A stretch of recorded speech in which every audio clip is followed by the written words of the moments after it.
Buen día a todos. Estamos dando inicio a esta primera clase sobre este importante tema de la encarnación. El tema va a estar basado principalmente en la Biblia y en el espíritu de profecía. No vamos a usar, creo, ninguna cita secular al respecto. Y para comenzar este tema tan importante, vamos a hacerlo teniendo una palabra de oración. Oremos. Nuestro amado Padre Celestial, agradecemos a ti todas tus bendiciones, Señor, y la más grande de todas, Señor, haberte compadecido de nuestra raza caída. Rogamos, Señor, que puedas estar con nosotros mediante tu Santo Espíritu, que es el más grande de todos los dones, Señor, que nos lleva hacia ti, para que en el análisis que vamos a tener de este importante tema podamos ser conducidos por ti y podamos arribar a las conclusiones que el cielo espera que arribemos. Rogamos tu bendición, tu presencia y tu dirección en el nombre de Jesús. Amén, Señor. Muy bien, vamos entonces a dar inicio a la presentación. Vamos a compartir pantalla. Ya. Y a ver,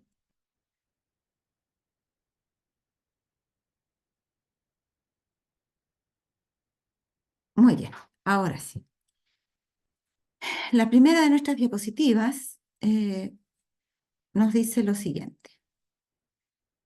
A ver, vamos a poner un punterito aquí. Ahí sí.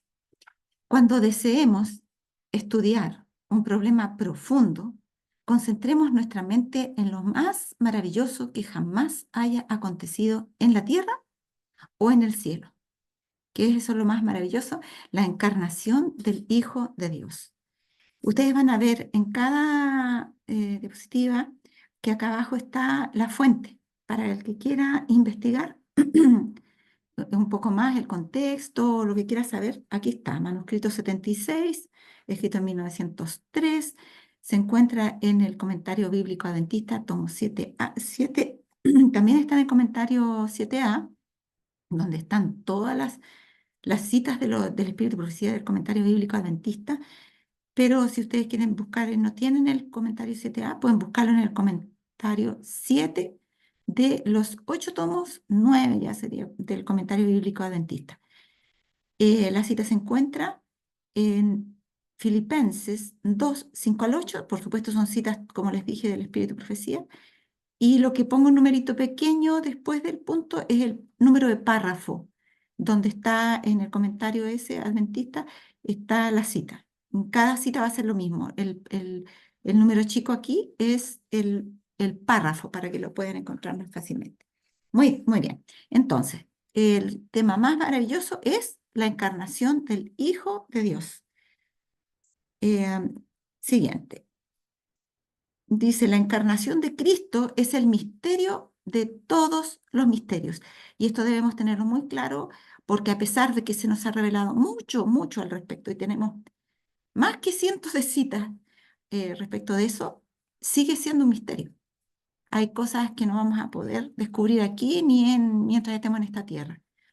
Dice aquí, porque un niño nos es nacido, hijo nos es dado, y el principado sobre su hombro, y se llamará su nombre admirable. ¿Se acuerdan cuando Sansón pregunta al ángel, que era el ángel del pacto, o sea, el Señor, le pregunta, y dinos, ¿cuál es tu nombre para que cuando se cumplan tus palabras, ¿no es cierto?, te podamos agradecer? ¿Y por qué preguntas, dice él, por mi nombre, que es admirable? Es el nombre que Cristo se dio a sí mismo, admirable, consejero, Dios fuerte, Padre eterno, príncipe de paz. Si se fijan, hay dos aparentes contradicciones, por lo menos para una mente común. ¿Cómo es esto? Diría alguien. Es hijo y es padre, y más encima padre eterno. ¿Cómo es esto? Y más encima es Dios. ¿Cómo va a ser Dios si es hijo? Bueno, para la mente común puede ser esto algo muy extraño, pero vamos a ir profundizando cada vez más en este tema y vamos a entenderlo perfectamente. ¿No es cierto? Ese niño que nos es dado es Cristo encarnado, hecho hombre. Y por haber sido hecho hombre, este que era Dios fuerte, y sigue siéndolo, pero su divinidad, con su divinidad velada, ahora, ¿no es cierto?, ya no se manifiesta como el Padre Eterno, se manifiesta como Hijo humano e Hijo divino de Dios. Ahora, en su humanidad era participante de la naturaleza divina. Por su encarnación, ganó en un nuevo sentido el título de Hijo de Dios, lo que les estaba diciendo. O sea, él era Hijo de Dios, pero cuando se hizo hombre, ahora era Hijo de Dios como hombre. Antes era Hijo de Dios como Dios, ahora es Hijo de Dios como hombre. Si bien era el hijo de un ser humano, en un nuevo sentido se convirtió en el Hijo de Dios. Ahora, como decimos, como humano. Así estuvo en nuestro mundo, Hijo de Dios, y sin embargo, aliado por nacimiento con la raza humana. Por lo cual, entrando en el mundo, dice, sacrificio y ofrenda no quisiste, mas me preparaste cuerpo. Para hacer su entrada en este mundo, Él viene, ¿no es cierto?, con un cuerpo que Dios le preparó. No es el resultado de un apareamiento cromosómico al azar, no. Es un cuerpo que Dios preparó en base a la materia allí de un hombre. Él era descendiente de María y como descendiente de una mujer humana, él trae las características de su madre, las características de la raza de su madre, las características de los antepasados de su madre. ¿Se fijan ustedes? Entonces, en eso consiste este cuerpo preparado que tiene muchas características difíciles de entender porque hay una mezcla entre lo humano y lo divino y porque además no es un cuerpo humano cualquiera. Ahora, porque el santo ser que nacerá, le dijo Gabriel a María, también será llamado Hijo de Dios. Ningún ser humano que haya nacido jamás en este planeta, a ninguno se le ha llamado el santo ser que nació, solamente a Cristo. Entonces dije, he aquí que vengo, oh Dios, para hacer tu voluntad. Como en el rollo del libro está escrito de mí. En otras palabras, él venía como el cumplimiento de una profecía. Y dice Pablo acá en Hebreos, porque ¿a cuál de los ángeles dijo Dios jamás, mi hijo eres tú, yo te he engendrado hoy? Y otra vez, yo seré a él padre y él me será a mí hijo. ¿Se fijan este hoy? Quiere decir que él no era hijo humano de Dios por la eternidad, sino que hay un momento a partir del cual él comienza a ser humano. Y otras veces dice, yo seré a él padre y él me será a mí hijo. Ya es Dios el que está hablando acerca de la venida de su hijo. Y otra vez, cuando introduce al primogénito en el mundo, dice, adórenle todos los ángeles de Dios. Entonces, hay un momento, como dice ahí, que él es introducido en este mundo y cuando eso ocurre, nosotros entendemos, ¿no es cierto? Yo creo que debe referirse a eso, cuando en las colinas de Belén se oyó gloria a Dios en las alturas y en la tierra paz y buena voluntad para con los hombres, y los ángeles cantaron adorando a este santo ser que había nacido. Del Hijo dice, tu trono, oh Dios, por el siglo del siglo, ¿ya? Entonces, una diferencia entre los ángeles y el Hijo está haciendo Pablo al introducir el libro de Hebreos y dice, no confunden las cosas, los ángeles son importantes, son especiales y más elevados que nosotros, pero no son Dios. Solamente del Hijo se puede decir tu trono, oh Dios, por el siglo del siglo. Entonces, esa era una aclaración que Pablo estaba haciendo, algunas herejías que surgían en cuanto a la naturaleza de los ángeles en comparación con la naturaleza de Cristo. Ellos estaban exaltando a los ángeles por sobre Cristo y Pablo está diciendo no. Él solamente, el Hijo puede ser adorado, Él solamente es Dios. Hace casi 2000 años, se oyó una voz de significado misterioso que partiendo del trono de Dios decía, he aquí, yo vengo. Esa voz fue audible, no es una cosa que estaba en la mente de alguien, no, que fue audible. ¿Y se oyó dónde? En el cielo. He aquí yo vengo, sacrificio y ofrenda no los quisiste, empero un cuerpo me has preparado. He aquí yo vengo, en el rollo del libro está escrito de mí. Los profetas anunciaban de tiempos antiguos la venida del Mesías, el Hijo de Dios. Y así lo entendían los judíos estudiosos, el pueblo de Dios, así lo entendía. Entonces, he aquí yo vengo, en el rollo del libro está escrito de mí, para hacer, oh Dios, tu voluntad. En estas palabras se anunció el cumplimiento del propósito que había estado oculto desde las edades eternas. Sin embargo, como decimos, a pesar de que el propósito estaba oculto, no estaba oculto la noticia de que vendría un Mesías para libertar a la raza humana de la esclavitud de Satanás, ¿no? Porque eso costó entenderlo, pero a eso venía. Entonces, eso de que Cristo vendría, ¿no es cierto?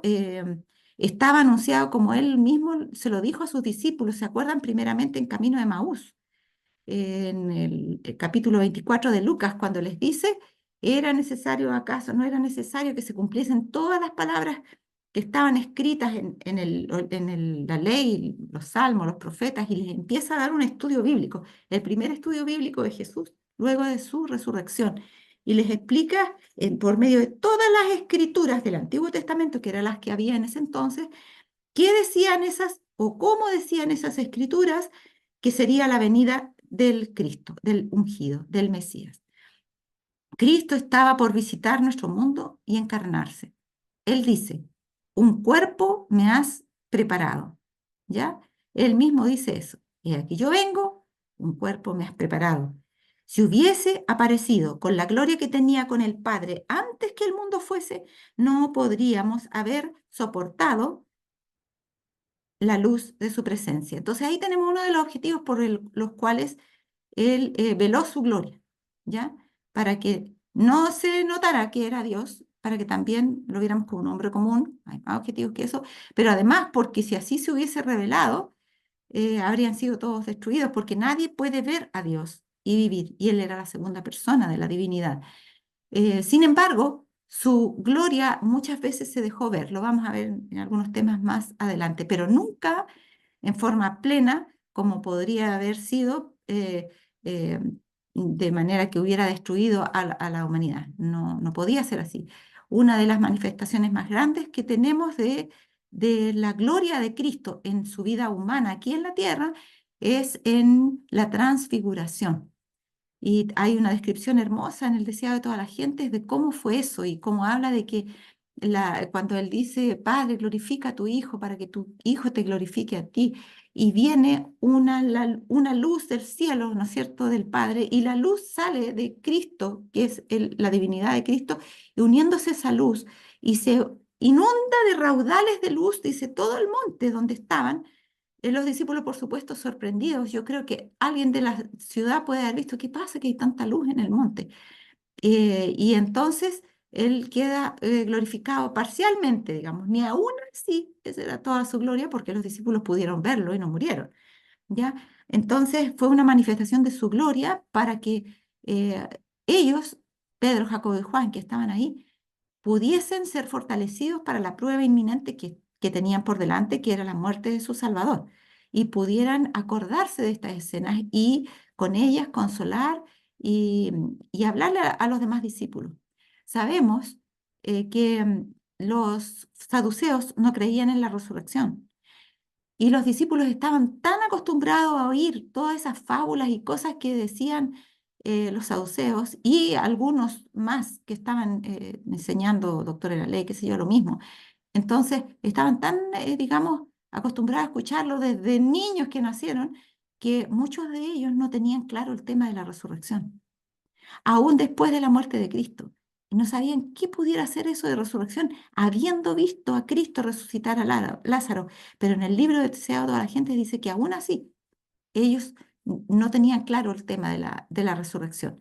Entonces, esta gloria que les es mostrada está destinada a fortalecer su fe en la promesa de la resurrección. Y aún así no alcanzaron a entenderla plenamente o a creerla, porque estaban devastados cuando Cristo falleció. A fin entonces de que pudiésemos contemplarla y no ser destruidos, la manifestación de su gloria fue velada. Su divinidad fue cubierta de humanidad. La gloria invisible tomó forma humana visible.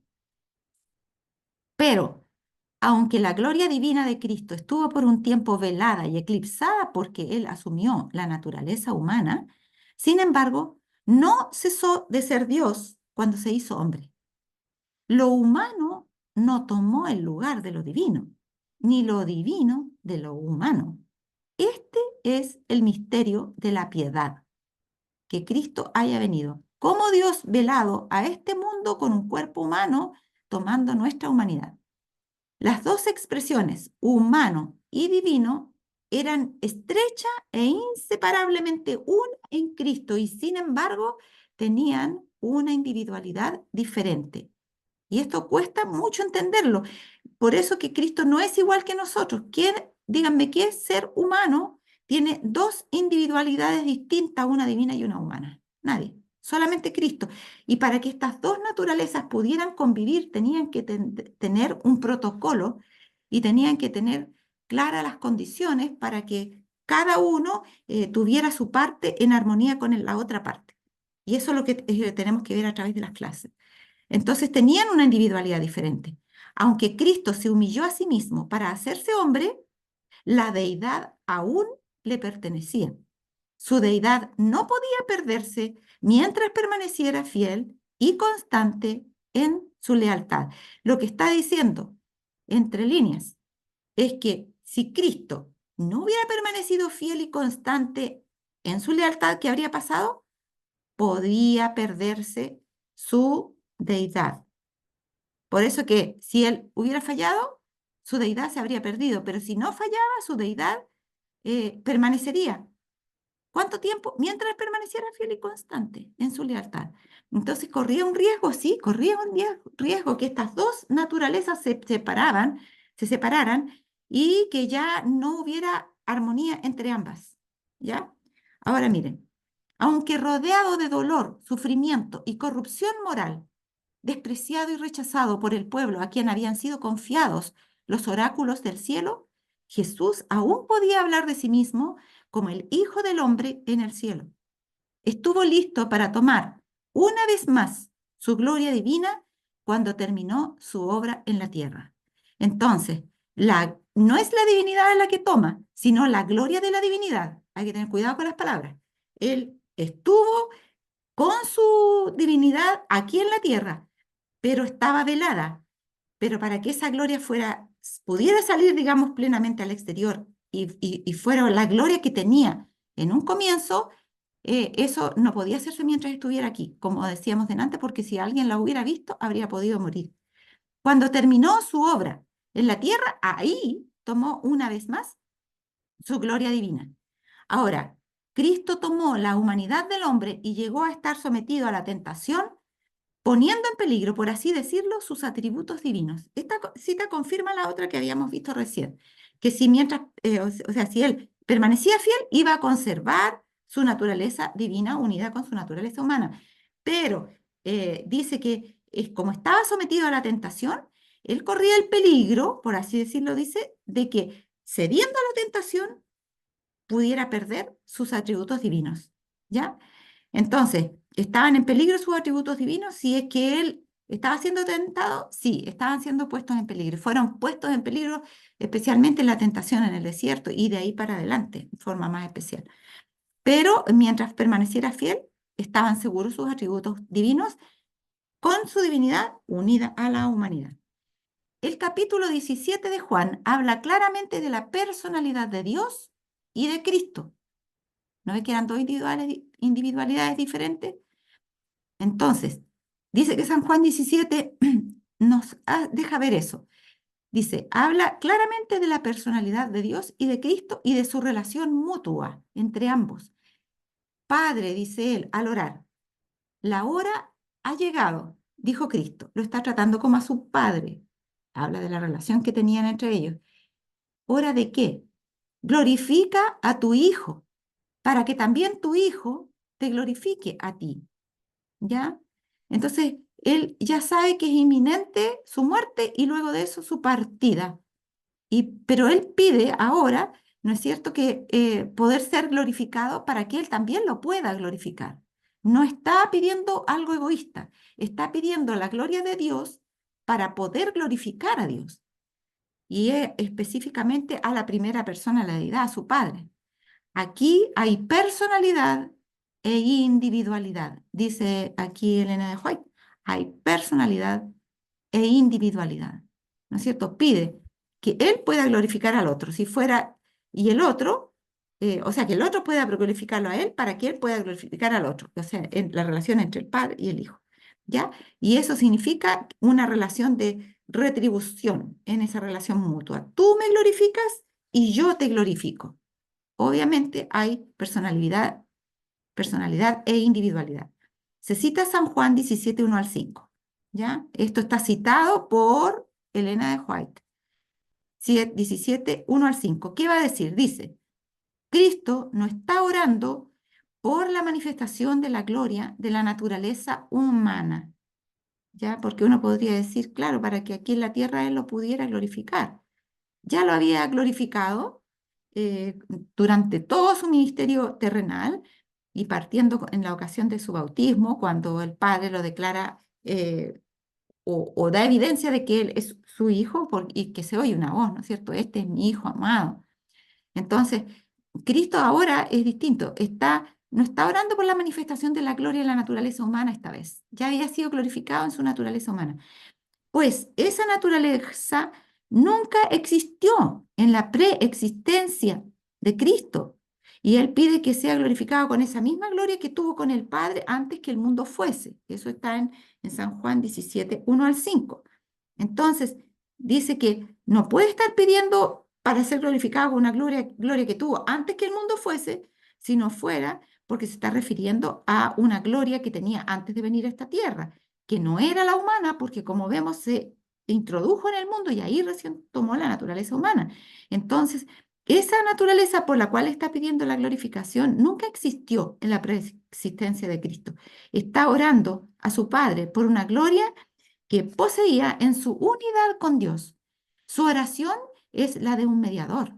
El favor que suplica es la manifestación de aquella gloria divina que él poseía cuando era uno con Dios. Sabemos que cuando Cristo asciende, ¿no es cierto?, obtiene esta gloria, ¿para qué? Para poder ser nuestro mediador en el cielo, ¿ya?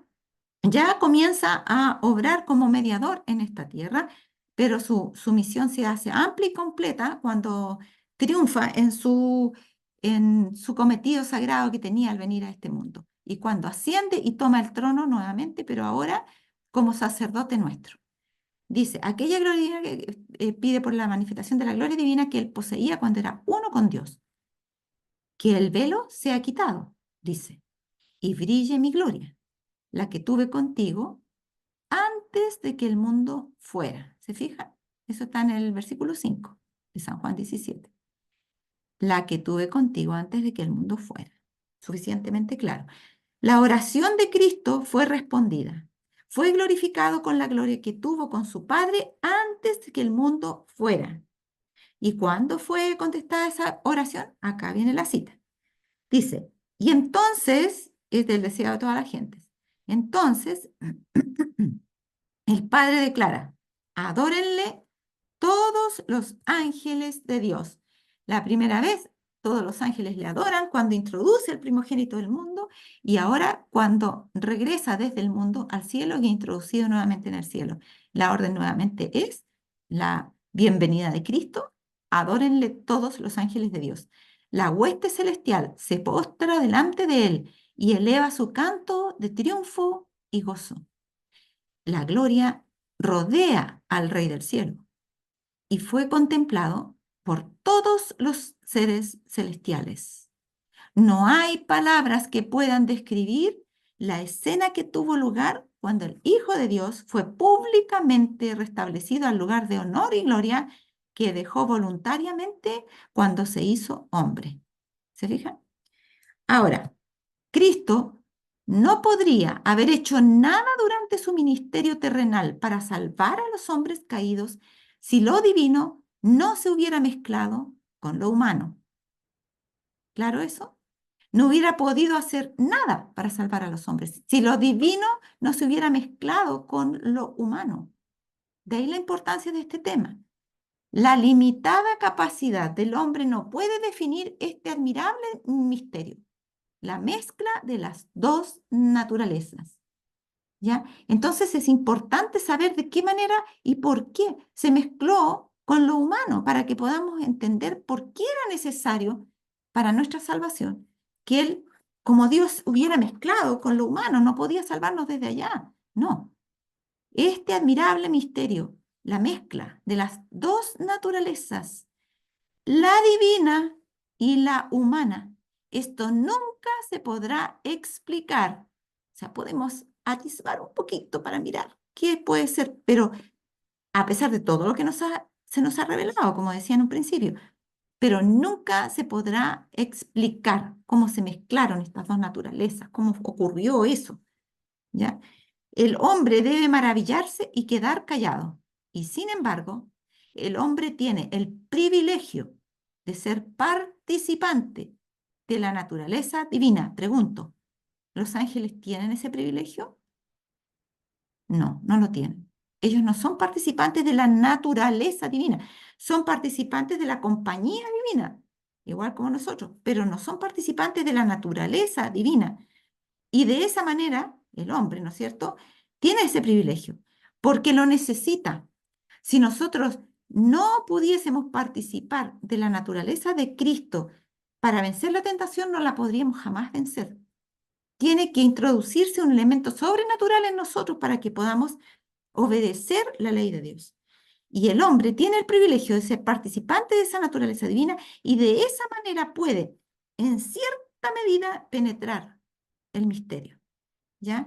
Si nosotros vamos entendiendo cada vez más en nuestra vida cómo Dios nos habla y cómo nosotros podemos echar mano de su ayuda, especialmente en momentos de crisis, y cómo Él responde, cómo es la venida de sus respuestas, podemos en cierta medida penetrar el misterio este, de ser participante de la naturaleza divina y cómo Cristo en su naturaleza humana participaba con su naturaleza divina y con la naturaleza divina del Padre, porque la del Padre estaba unida a la naturaleza divina del Padre, a la del Hijo.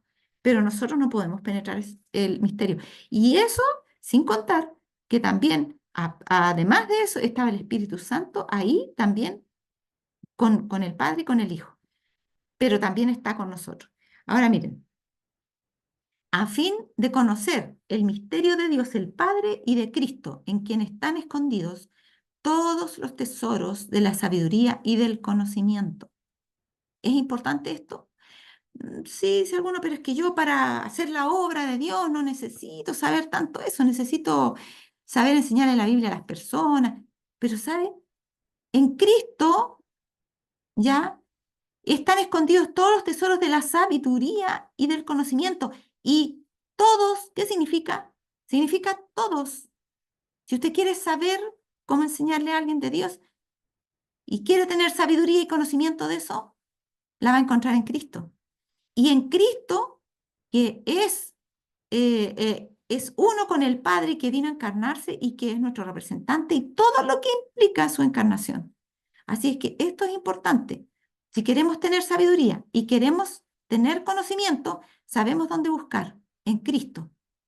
Cuando comprendemos este misterio de Dios el Padre y de Cristo, el plan de salvación hecho como centro de ese plan, la encarnación de Cristo, nosotros podremos tener una mejor comprensión de todas las cosas. Ahora miren, la encarnación de Cristo siempre ha sido un misterio y siempre seguirá siéndolo. Lo que se ha revelado es para nosotros y para nuestros hijos, porque algunos dicen, no, pero como un misterio no lo voy a estudiar. Pero es que se ha revelado mucho, pero es poco en comparación con la vasta dimensión de este tema. ¿Ya? Dice que, sin embargo, tenemos revelación. Como les digo, cientos y cientos de citas al respecto.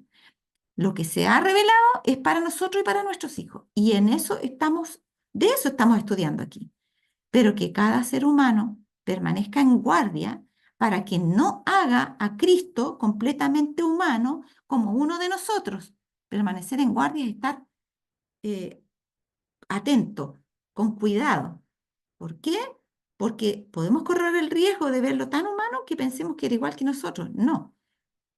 no haga a Cristo completamente humano como uno de nosotros, porque esto no puede ser, como decía delante, nosotros no entendemos la mezcla de esas dos naturalezas, no sabemos el protocolo divino de cómo Cristo iba a ser humano, o sea, siendo humano, se iba a comportar para cumplir el pacto eterno de salvarnos, y cómo la divinidad tenía que comportarse en relación con la naturaleza humana de Cristo para no darle ventajas que un ser humano no tuviera.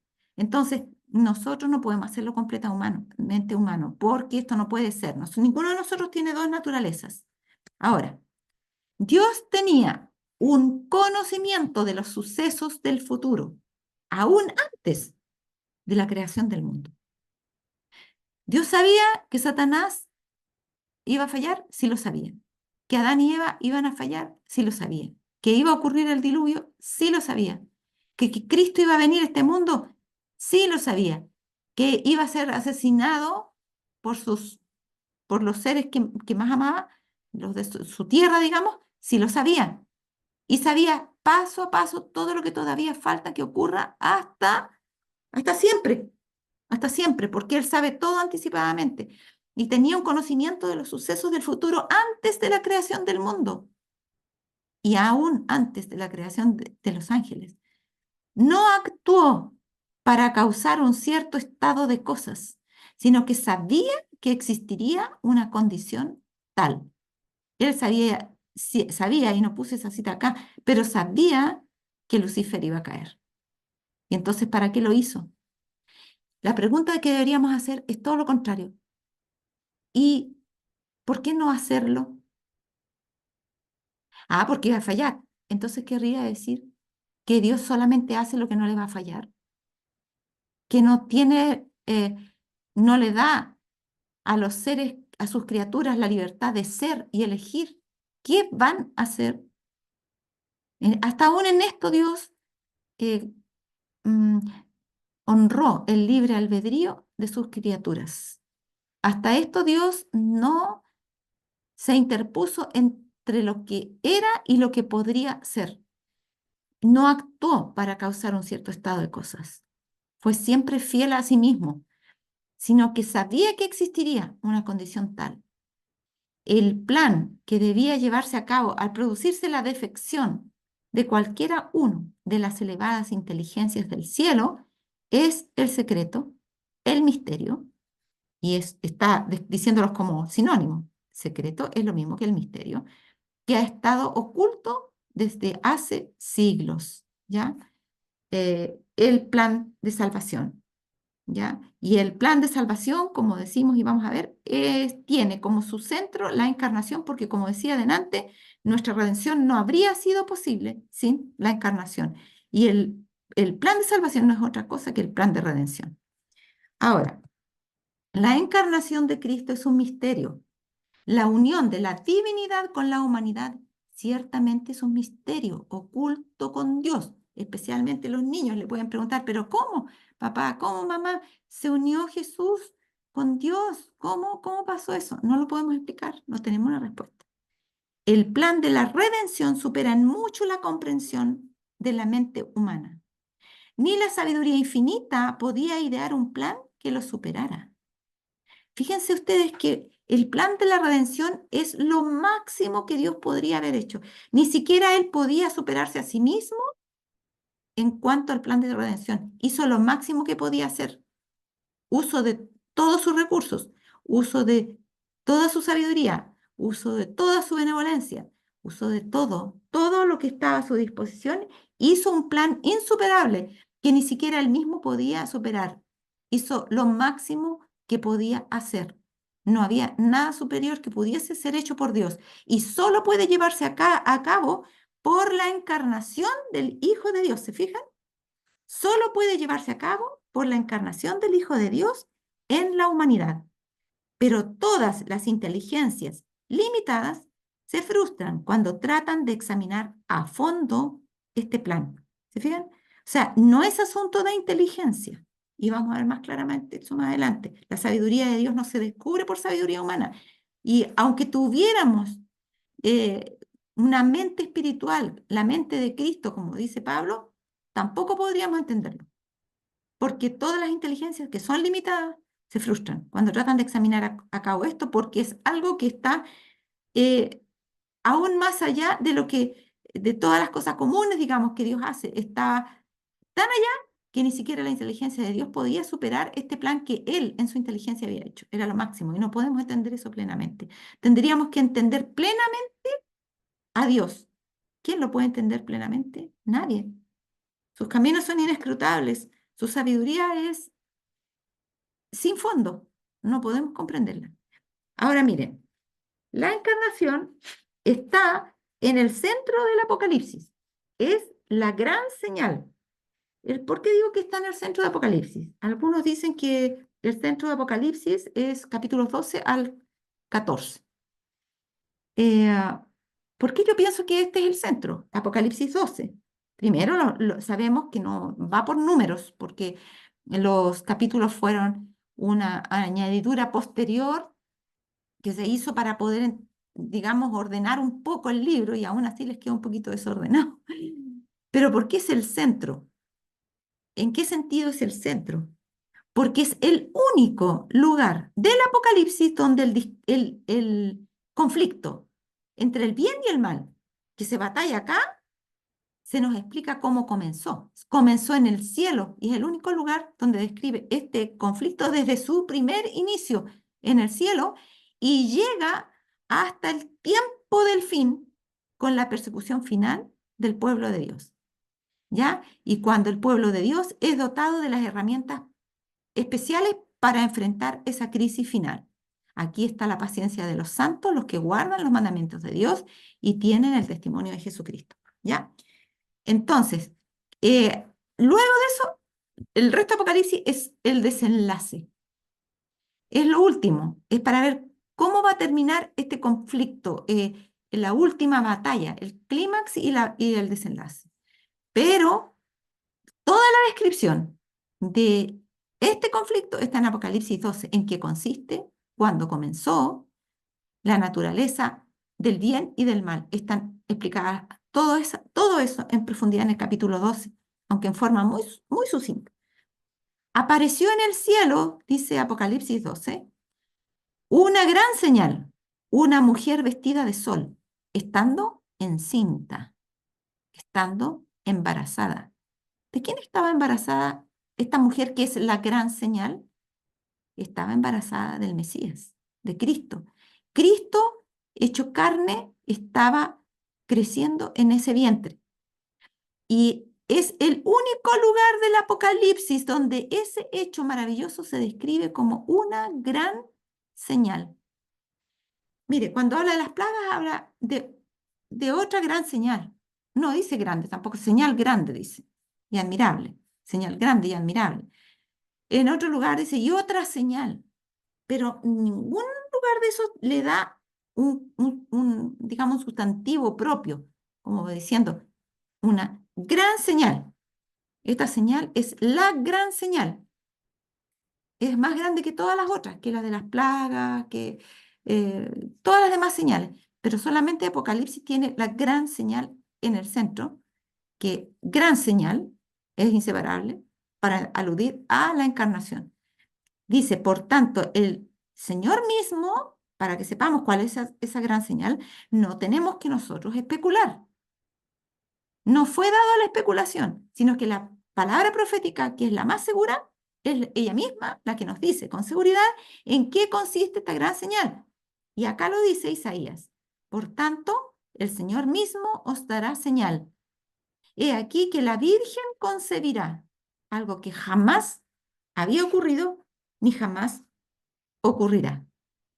Y dará a luz un hijo y llamará su nombre Emanuel. Esta mujer de Apocalipsis es una mujer virgen, pero está embarazada, porque algo sobrenatural ocurrió en su vientre. La virtud del Altísimo te cubrirá con su sombra, dijo, y por lo tanto el santo ser que nacerá será llamado Hijo de Dios. Y dice, llamará su nombre Emanuel. ¿Qué significa Emanuel? Dios con nosotros. ¿Se fijan? Y esa es la gran señal. Por eso que era importante el estudio bíblico que Jesús le dio a sus discípulos luego de su resurrección, ¿ya? Y les dijo, era necesario que se cumpliesen todas las cosas que estaban escritas y comenzó a enseñarles, ¿no es cierto?, desde Moisés, los profetas, los salmos, en todas las escrituras, lo que de él decían. Y muy probablemente Jesús citó este versículo, Isaías 7:14, que la gran señal era que su madre, María, había concebido y lo había dado a luz como resultado del trabajo del Espíritu Santo para cumplir la promesa de Dios de que Dios mismo estaría con nosotros. Aquí nos dice, la encarnación de Cristo es el misterio. Grande es el misterio de la piedad. Dios fue manifestado en carne. Grande es el misterio ese. Hay muchos que en su propia opinión se ensalzan demasiado para poder recibir este misterio. Hay una ciencia que el Altísimo quiere que entiendan esos grandes hombres, pero no pueden, no es que no quieran, ellos quieren saber, pero no pueden ver la verdad. La ciencia humana no es sabiduría divina. Cuando alguien dice, no, ese hombre es muy sabio, ha estudiado mucho, tiene un magíster, un doctorado. No, la ciencia humana no es sabiduría divina. La sabiduría de Dios es dada al instrumento humano como un don. No se puede alcanzar por medio de la investigación del intelecto humano. Tiene que ser alcanzada en una combinación del intelecto humano con la inspiración del Espíritu Santo. ¿Ya? Entonces no podemos entender a Dios por medio de la sabiduría o la ciencia humana. La ciencia divina es la demostración del Espíritu de Dios que inspira fe implícita en Él. Es pues la fe la demostración de lo que se espera, ¿o no? La convicción de lo que no se ve. Bueno, la ciencia divina es eso. Es la demostración del Espíritu de Dios que inspira fe, pero es una demostración interna que no se puede explicar a veces ni siquiera con palabras y muchas veces con hechos tampoco, porque a veces los hechos parecen absurdos. ¿Acaso no dice la Escritura que Dios tomó lo necio del mundo, lo que no era, para deshacer lo que era?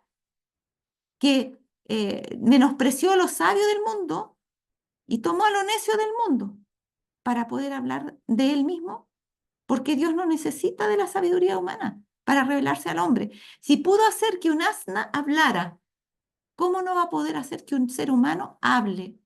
Acuérdense de Caifás. Dios le hizo profetizar. ¿O acaso no dice la Escritura que él profetizó que el Mesías habría de morir por toda la nación? Cuando sin darse cuenta dijo, ustedes no saben nada. En realidad él era el que no sabía nada.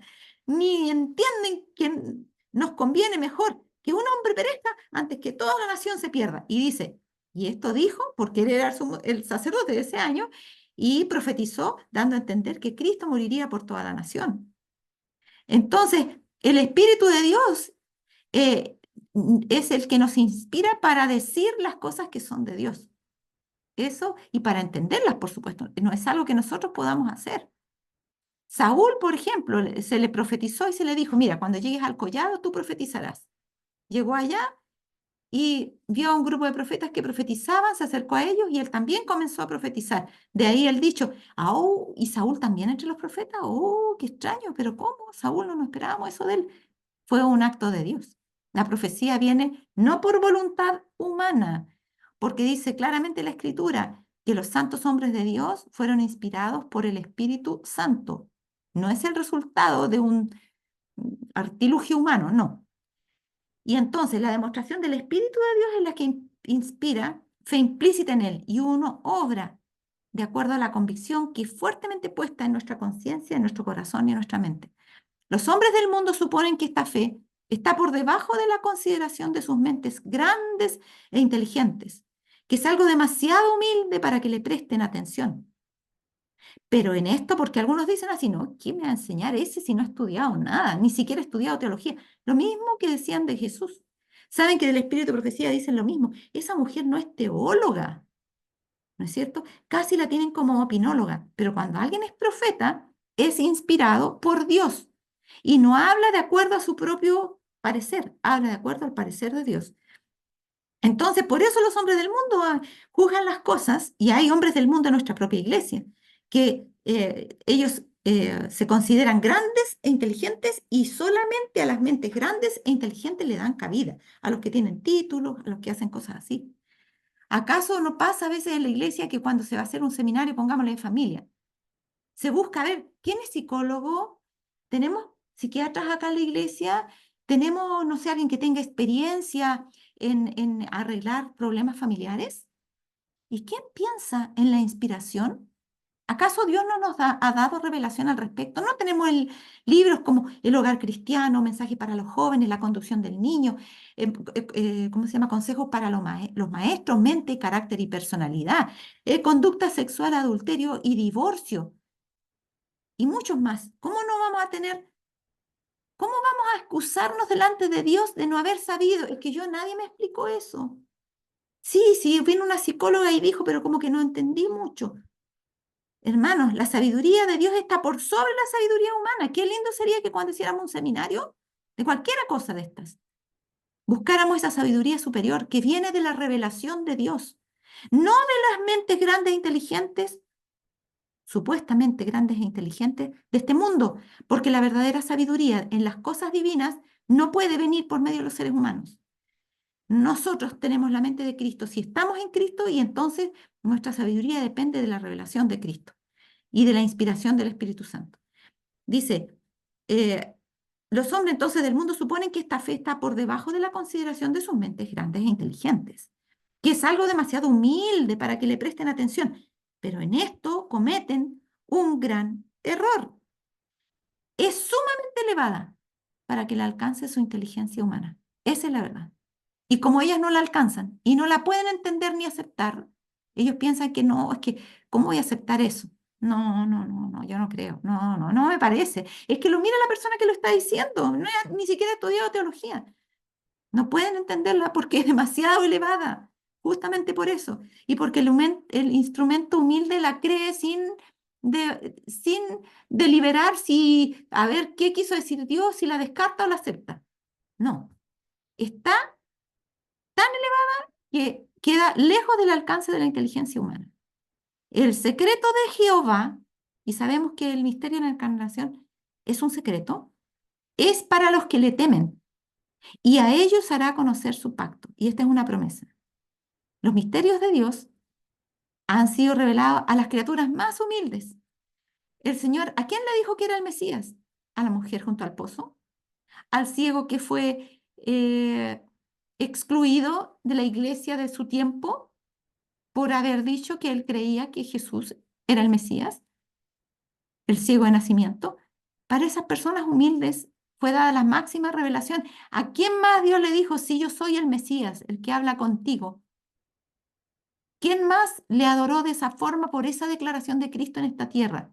Solamente después de su resurrección, pero antes de eso, ¿quién? Los instrumentos más humildes que encontró. ¿Por qué? Porque el secreto de Jehová es para los que le temen, y a ellos hará conocer su pacto. Asimismo, como Dios da a conocer sus secretos a quienes Él quiere, también Dios vela sus secretos a quienes Él quiere, y hasta cuando Él quiere. Aún a sus hijos les puede velar los secretos que no son oportunos para el momento. Por eso que el libro de Daniel fue sellado hasta que se iniciara el tiempo del fin. Pregunto, ¿no hubo hombres sabios en las escrituras, entregados a Dios, consagrados, antes de que se iniciara el tiempo del fin? Sí, sí, hubo muchos, profetas incluso. Pero el Señor había dicho, sella el libro y cierra la profecía. ¿Por qué? Porque tenía que ser guardada hasta el tiempo del fin. Y entonces Dios abrió el entendimiento para que se pudiera comprender. Así que Dios también puede velar el entendimiento como puede abrir el entendimiento. Ambas son prerrogativas divinas. Y nosotros no podemos explicar por qué hubo un chasco siendo que las personas estudiaban tanto.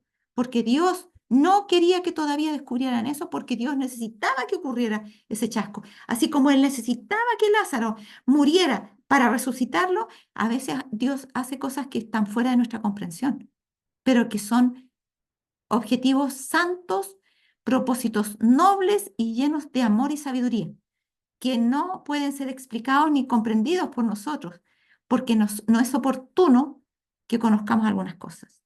Y entonces sí, Dios se revela a los que Él quiere. Mas los ojos de ellos estaban embargados para que no le conociesen. Este es el ejemplo, está en Lucas 24. ¿Se acuerdan los discípulos camino de Maús? Conversaron todo el trayecto, un trayecto de más o menos 2 horas de camino, conversando con Jesús, discípulos de Jesús, y no le conocieron. ¿Por qué no le conocieron el tono de su voz, sus palabras, su sabiduría?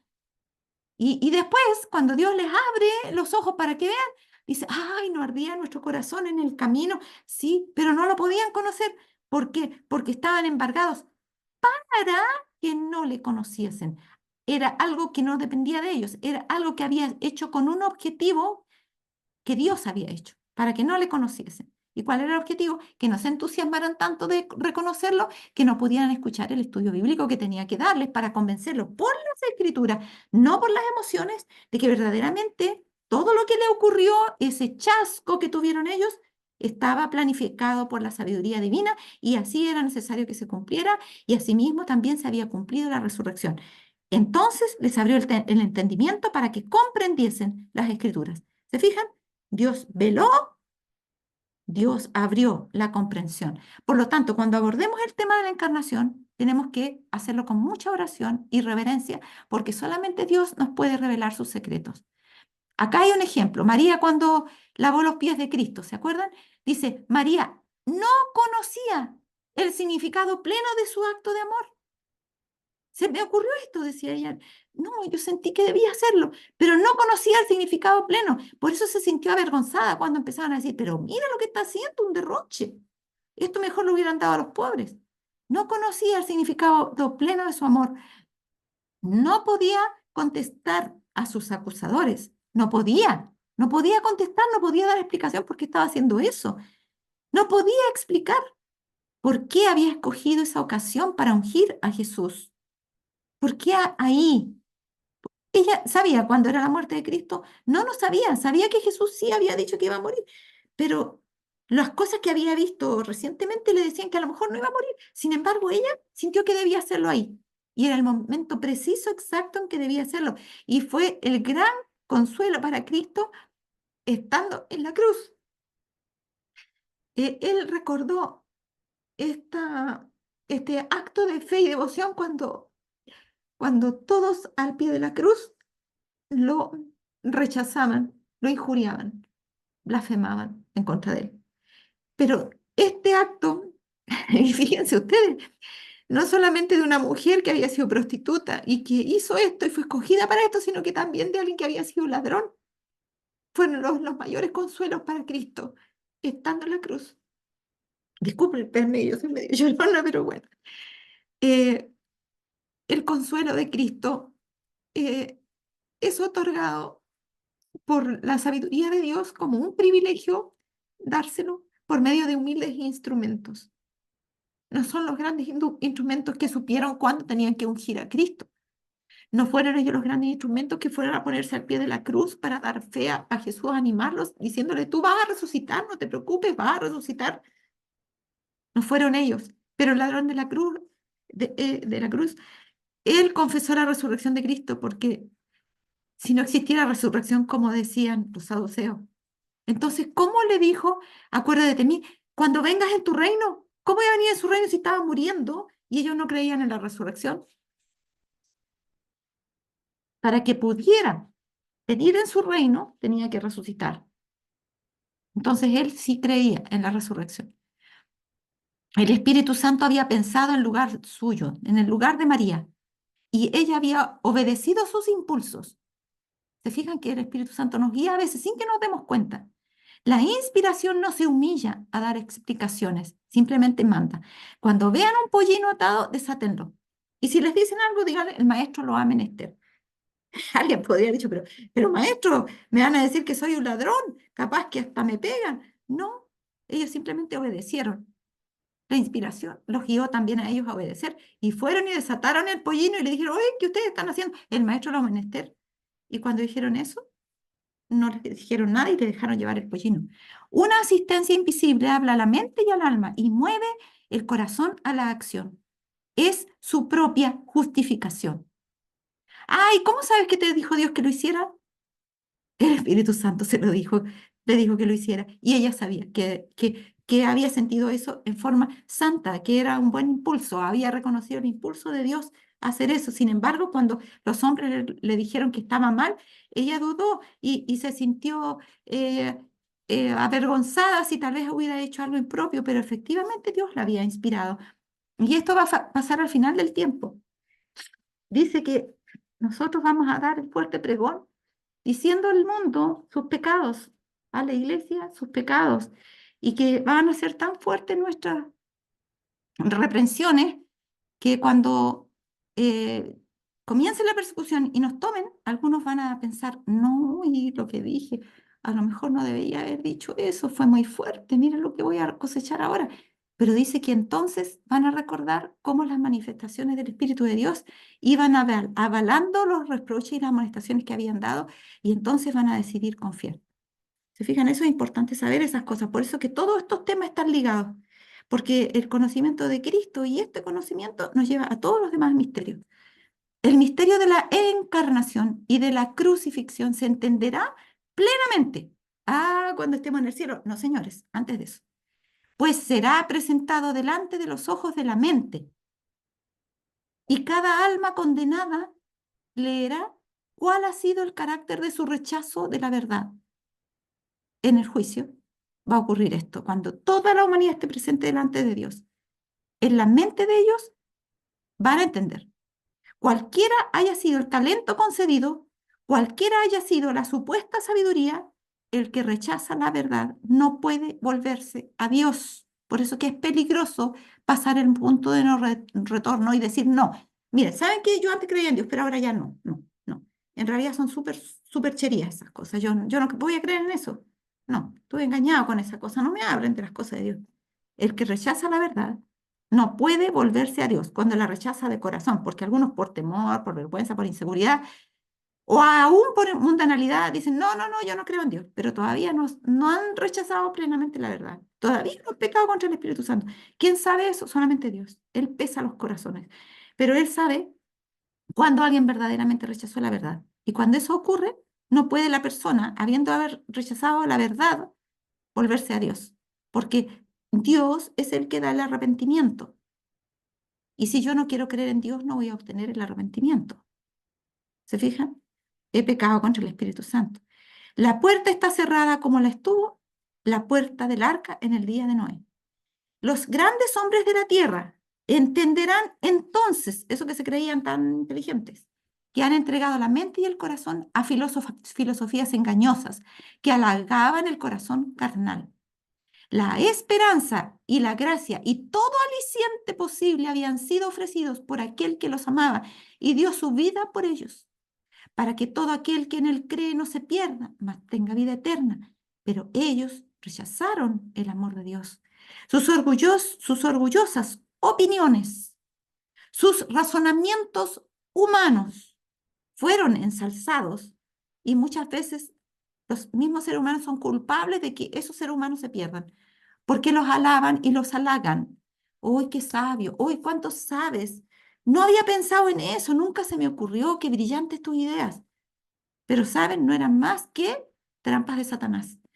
Sus orgullosas opiniones, sus razonamientos humanos fueron ensalzados, se conceptuaron capaces para entender por sí mismos los misterios divinos y pensaban que sus facultades para discriminar eran lo bastante sólidas para discernir la verdad por sí solos. Pero ¿cómo yo no voy a entender? No, si yo entiendo, es que esos son ignorantes, pero yo he estudiado estas cosas. Mi opinión al respecto es esta y aquí no me van a mover. Ellos pensaban que discriminaban bien porque tenían solidez y que podían discernir la verdad por sí solos. Yo no necesito que ese ignorante me venga a mí a enseñar. Fueron fáciles víctimas de las sutilezas de Satanás, pues él les presentaba errores sutiles. Aquí está el problema. Los errores sutiles pueden llevar a cometer grandes errores, valga la redundancia. Satanás pone una semilla chiquitita que se transforma en un árbol que tapa todas las demás plantas que crecen. Les hace sombra y les impide recibir los rayos del sol y por lo tanto esas plantas no pueden crecer. Entonces, estas fueron víctimas de Satanás. No contaban con que había alguien que podía inspirarlos. Así como Dios inspira, Satanás también inspira. Y Satanás es un ángel que fue un ángel de luz, inteligentísimo, con 6.000 años de experiencia engañando a los seres humanos. Él es más inteligente que cualquier ser humano. Y él, a aquel que es orgulloso y que no quiere ponerse en manos de Dios, puede engañarlo fácilmente, con sutiles engaños, sutiles cosas que no calzan perfectamente. Y entonces lo puede llevar a cometer errores tales que lo lleven definitivamente a la perdición. Satanás le presentaba errores sutiles mediante filosofías humanas que causan infatuación. Cuidado con las filosofías humanas. Algunos para ser mejor teólogo quieren estudiar filosofía. Cuidado porque eso causa infatuación. Y la infatuación es la peor necedad que existe. Es creer que estoy en lo correcto cuando estoy yendo en camino directamente opuesto a la luz. Eso es infatuación y lo consiguen las filosofías humanas. Y esa causa esa infatuación en la mente de los hombres. Se apartaron de la fuente de toda sabiduría y rindieron culto al intelecto. Cuidado a los intelectuales. Criticaron el mensaje y a los mensajeros de Dios y los descartaron por debajo, esto está mal, por debajo de sus altivas ideas, por estar tiene que ser. Se me cortó la palabra. Y los descartaron por estar debajo de sus altivas ideas humanas. Ridiculizaron las invitaciones de la misericordia. Negaron la divinidad de Jesucristo. Mire, nadie lo va a venir a invitar aquí, piense Dios personalmente. Las invitaciones de la misericordia son hechas por medio de los instrumentos más humildes humanos, pero que hablan con tal poder del Espíritu de Dios que aunque digan algo que los seres humanos consideran de absurdo, el que recibe esa palabra sabe o tiene, por medio del mismo Espíritu que actúa en él, la capacidad de saber que eso proviene de Dios, pero su orgullo no le permite reconocerlo. Así fue como se perdieron los dirigentes religiosos judíos. Eran convencidos de pecado, pero no querían reconocerlo, aunque el Espíritu de Dios les hablaba. Dice, ridiculizaron las invitaciones de la misericordia, que son hechas por instrumentos humanos y a veces los más humildes. A veces hasta por un asna le habló a Balaam. Y a Balaam no quiso escuchar. Ridiculizaron las invitaciones de la misericordia, negaron la divinidad de Jesucristo y se mofaron de la idea de que hubiera existido antes de que tomara la naturaleza humana. Pero los harapientos, o sea, para ellos no era más que un humano. Antes iba a existir como Dios de Adón, de Jesús, un hombre que nació allá en Jerusalén y que decían que era Dios, pero no. Y otros dicen, no, sí, se hizo Dios porque Dios lo hizo, Dios ahí en su bautismo, pero no creen en la preexistencia de Cristo. Pero los harapientos jirones del razonamiento humano resultarán ser tan solo como cuerdas de arena en el gran día de Dios.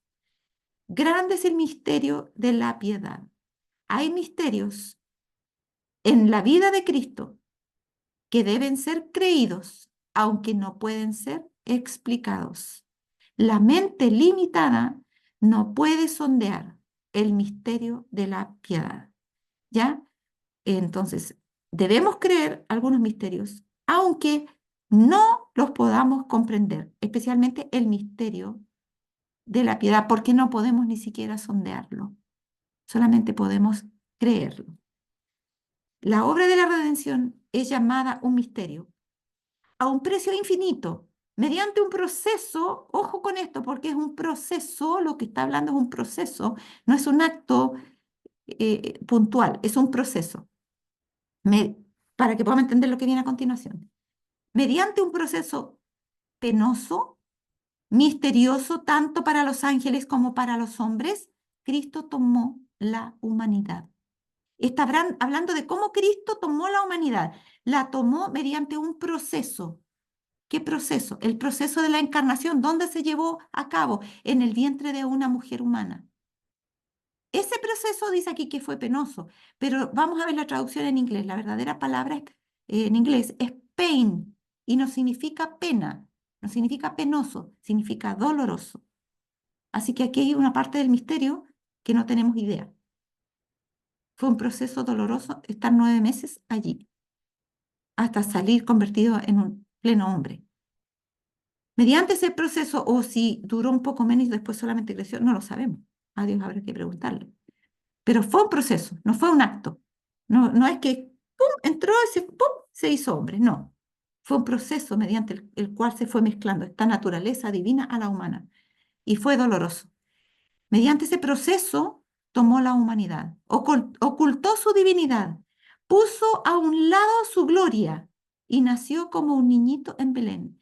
Vivió en la carne humana la ley de Dios para que pudiera condenar el pecado en la carne. Era la única forma de poder destruir al pecado.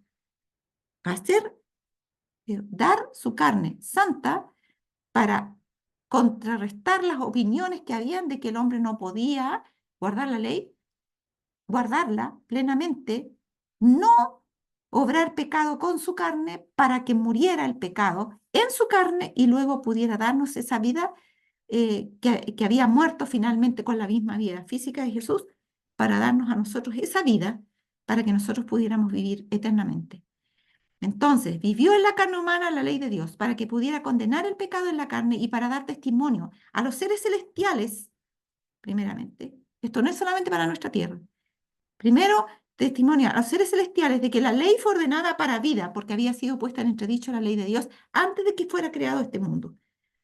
Entonces, que la ley fue ordenada para vida y para asegurar felicidad, paz, eterno bien a todos los que obedecen. ¿Cómo se lograba eso? Mediante la muerte del inocente Hijo de Dios, para que pudiera darnos esa vida y que Él pudiera demostrar que la ley sí podía ser guardada y que Él la guardaba y que esa obediencia iba a ser cargada a nuestro favor. Ahora, vamos a ver la cita rápidamente. Los que saben inglés la tienen acá. Pueden tomarle una fotito, pueden ver de nuevo la grabación y verlas donde está aquí la fuente bien detalladamente y encontrarla. Yo no sé muy bien pronunciar inglés, así que eso me disculpan.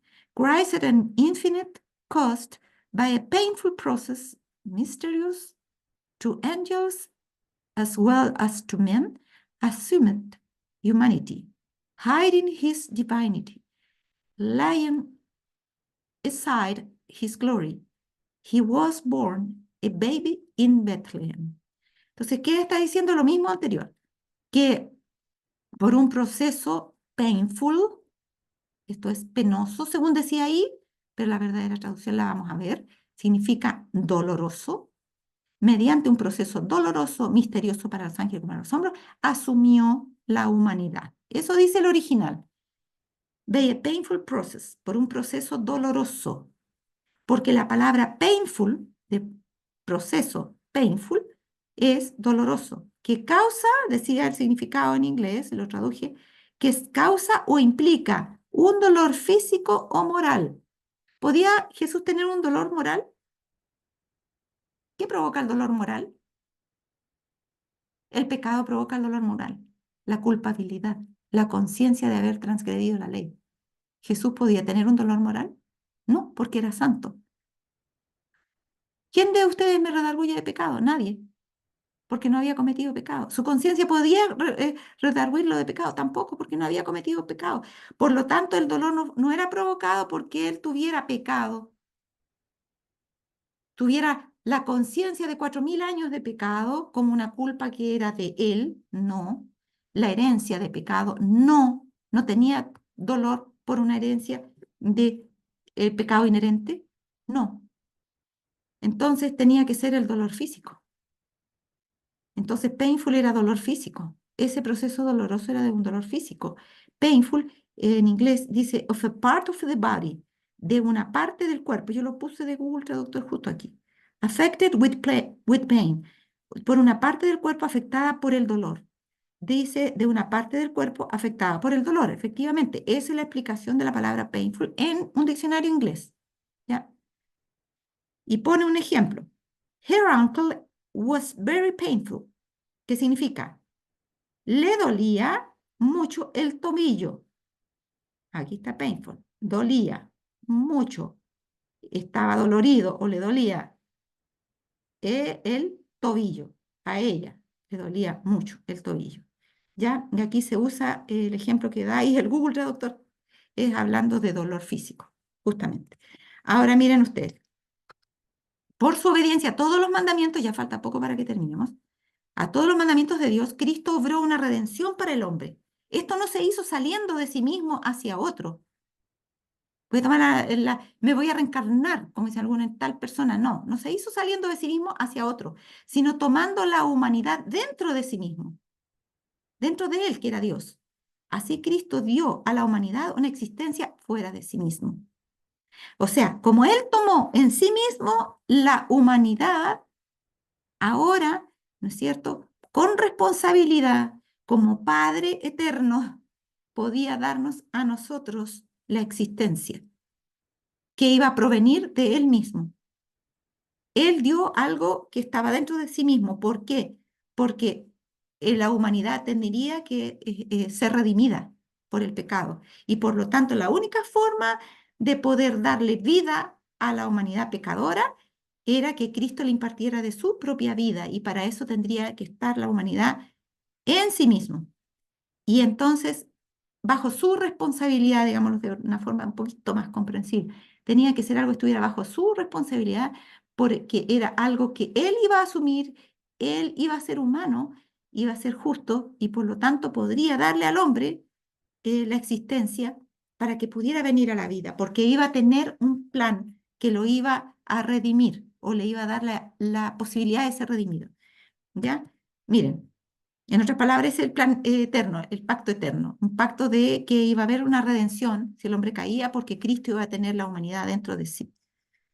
Ahora, por su obediencia, aquí otra vez la cita en inglés por si alguno tiene dudas, perdón, by his obedience to all the commandments of God, Christ brought out a redemption for man.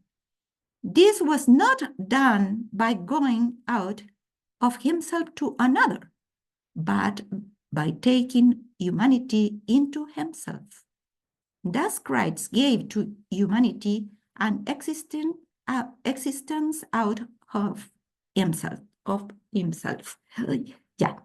Entonces aquí dice, por su obediencia a todos los mandamientos de Dios, Cristo eh, llevó, no, trajo fuera a la redención para el hombre, o compró, creo que, la redención por el hombre. A ver, como decía, bueno, no importa.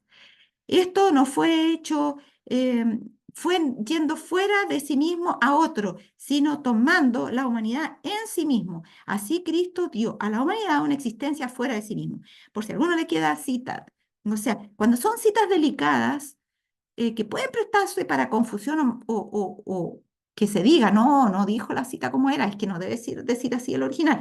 Bueno, para eso yo pongo estas citas en el original en inglés y lo pueden encontrar en la Review and Herald del 5 de abril de 1906 en el párrafo 15. Y también está aquí en el Comentario Bíblico Adventista, el tomo 7, y también en Mensajes Selectos, tomo 1, página 294. ¿Ya? Muy bien. Entonces, por su obediencia a todos los mandamientos de Dios, Cristo obró una redención para el hombre. Aquí dice lo mismo de otra manera, o sea, es como está traducido en otra de esas citas que les di en la anterior. Y dice aquí de una forma, para entenderlo de otra forma, la traducción mejor, Cristo obró una redención para el hombre. Esto no se hizo saliendo de sí mismo hacia otro, sino tomando la humanidad en sí mismo. Así Cristo dio a la humanidad una existencia que provenía de sí mismo. Era su vida humana la que le iba a regalar a la humanidad. Y él se iba a quedar solamente con la divina. Para eso tenía que hacerse humano primero. Pero estaba prolongándole la vida mientras que él no viniera a esta tierra y cumpliera con dar esa vida humana en su sangre. Traer la humanidad a Cristo, traer la raza caída a la unidad con la divinidad, es la obra de la redención. Cristo tomó la naturaleza humana para que los hombres pudieran ser uno con Él como Él es uno con el Padre. ¿Ya? Porque tenían que permanecer unidos a Él para permanecer unidos a la vida, porque no podíamos tener vida sin Cristo. Imposible. Estábamos condenados a la muerte porque habíamos infringido la ley. Entonces Cristo tomó nuestra naturaleza para que nosotros pudiéramos ser uno con Él como Él es uno con el Padre. Por eso decía que es algo, un privilegio que ni los ángeles pueden tener. ¿Para qué? Para que Dios pudiera amar al hombre como ama a su Hijo unigénito, porque es imposible que Dios no pudiera amarnos si estábamos en su Hijo, siendo parte de Él. Y esto lo vamos a ver en forma más perfecta en la siguiente clase, que nos habla del casamiento de Cristo. Entonces, ¿para qué? Para que Dios pudiera amar al hombre como ama a su Hijo. Es algo increíble. ¿Cómo Dios iba a podernos amar igual que a Jesús? Sí, esa es la promesa. Dice, a su Hijo unigénito para que los hombres pudieran ser participantes de la naturaleza divina y estar completos en Él, porque de otra forma no pudiéramos triunfar. Cristo vino para dar al mundo un ejemplo de lo que podía ser la humanidad perfecta unida con la divinidad. Él fue un hombre perfecto para darnos una humanidad perfecta, que él estaba unido a la humanidad para poder tenerla y nosotros vamos a tener que a la divinidad para poder tenerla y nosotros vamos a tener que estar unidos también a su divinidad para poder tenerla. ¿Y de qué manera estaba unido a su divinidad? No teniendo alguna ventaja sobre su naturaleza humana por estar unido a la divinidad, sino de la misma forma que como lo hacemos con nosotros. Fue oído a causa de su temor reverente, a causa de sus súplicas y peticiones al Padre para ser fortalecido en la tentación con las promesas de Dios, con las revelaciones de Dios acerca de su plan, de su majestad, de las cosas con las cuales Cristo fue confortado para poder enfrentar la tentación. Muy bien. En las cortes terrenales, cuando un rey, con esto ya vamos a ir terminando, cuando un rey quiere dar la máxima garantía que asegure su veracidad, da a su hijo como rehén para ser rescatado cuando se cumpla la promesa del rey. Y he aquí qué prenda de la fidelidad del Padre, porque cuando quiso asegurar a los hombres de la inmutabilidad de su consejo, o sea, yo los voy a salvar, es mi palabra, confíen en mí, para que confiaran en Él, dio a su Hijo unigénito, a su unigénito Hijo, para que viniera a la tierra y tomara la naturaleza humana, no solo por los cortos años de vida que estuvo en esta tierra, sino para retener esa naturaleza en las cortes celestiales como garantía eterna de la fidelidad de Dios. En otras palabras, Cristo tomó en forma irreversible nuestra naturaleza humana. El Creador se convirtió en criatura, reteniendo su naturaleza de creador, pero llegó a ser un creador y una criatura en un solo ser, que tenía doble personalidad, doble naturaleza, y la tomó esa naturaleza humana para siempre, no solamente por los cortos años de vida, sino para retener esa naturaleza en las cortes celestiales como garantía eterna, porque la retendrá eternamente de la fidelidad de Dios. Nunca podrá comprenderse el costo de nuestra redención hasta que los redimidos estén con el Redentor delante del trono de Dios, arrobados por las glorias de la patria eterna. Recordaremos que Jesús dejó todo esto por nosotros, que no solo se desterró de las cortes celestiales, sino que por nosotros corrió el riesgo de fracasar y de perderse eternamente. Entonces, arrojaremos nuestras coronas a sus pies y elevaremos este canto. Miren, corrió el riesgo de fracasar y de perderse eternamente. ¿Se acuerdan? Decía que mientras permaneciese fiel, iba a permanecer unida a su naturaleza divina a la humana, pero que sus atributos divinos corrían peligro cuando Jesús era tentado humanamente, porque si él fracasaba, se iban a separar las dos naturalezas y la naturaleza humana de Cristo moriría. Y no sabemos las consecuencias de eso. Solamente Dios podría decirnos. No solo se desterró de las cortes celestiales, sino que por nosotros corrió el riesgo de fracasar. Fue tentado como uno de nosotros. Vino Satanás a asediarlo, pero peor que nosotros. Y podría haberse perdido eternamente él y también nosotros, porque si él se perdía, nosotros también. Cuando entendamos eso, y dice, al percibir de repente eso, eh, disculpen, pero eso significa que vamos a estar tan felices y asombrados de todo lo que vamos a ver cuando entremos al cielo y cuando empecemos a estar ahí, que vamos a estar extasiados en esas cosas y no vamos a estar pensando en el costo de la redención, pero en un momento, de repente, nuestros sentidos van a trasladarse al sacrificio que costó todo eso. Y entonces dice, arrojaremos nuestras coronas a sus pies y elevaremos este canto. Digno es el Cordero que ha sido inmolado. ¿De qué? De recibir el poder y la riqueza y la sabiduría y la fortaleza y la honra y la gloria y la bendición. Y está citando Apocalipsis 5. Es una cita que tiene que ver con el resultado de la redención cuando estemos en el cielo. Se va a repetir esto que también se dijo cuando Cristo ascendió al cielo luego de su triunfo aquí en la tierra. Digno es el Cordero, que así hemos dado de recibir todas las cosas.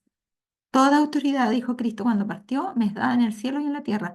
Digno es Él de haber recibido toda esa autoridad y de ejercerla con amor para nuestro bien. Que Dios les bendiga a todos. Hemos llegado al fin de esta presentación. La próxima clase vamos a ver el casamiento de Cristo.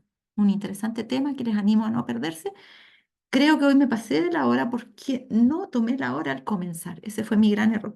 Pero espero que no volverá a repetirse. Que Dios les bendiga. Nos despedimos. Chao a todos. Vamos a orar para despedir esta reunión. Nuestro amante Padre Celestial, te damos muchas gracias por todas las cosas y especialmente por tus revelaciones, Señor, esta humanidad que no la merece y que más encima, Señor, somos descreídos, somos orgullosos y no recibimos con reverencia y amor y gratitud lo que tú nos das. Te rogamos que tú grabes a fuego estas verdades en nuestra mente, de modo que nos libren de la tentación de caer en ellas y de deshonrarte, que podamos permanecer unidos a ti en lo que resta de nuestra vida, ojalá sin fallar y así también unidos a ti por la eternidad. Gracias por todas las cosas. Pedimos tu protección y dirección en el nombre de Jesús. Amén, Señor. Amén. Dios les bendiga a todos.